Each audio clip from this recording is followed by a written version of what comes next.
ఏమైంది? మీరు నన్ను కొట్టినా గానీ ఇంత బాధపడేదాన్ని కాదండి.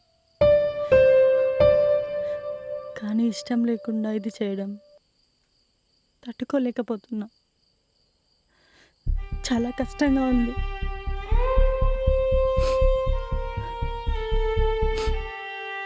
నీ మీద నాకు ఎటువంటి ద్వేషం లేదు. నేను అర్థం చేసుకోగలనండి. కానీ మీరు నన్ను అర్థం చేసుకోండి. ఇష్టం లేకుండా నా మీద అలా పడుకుంటే నాకెంత నరకంగా ఉంటుందో తెలుసా? తట్టుకోలేకపోతున్నాను.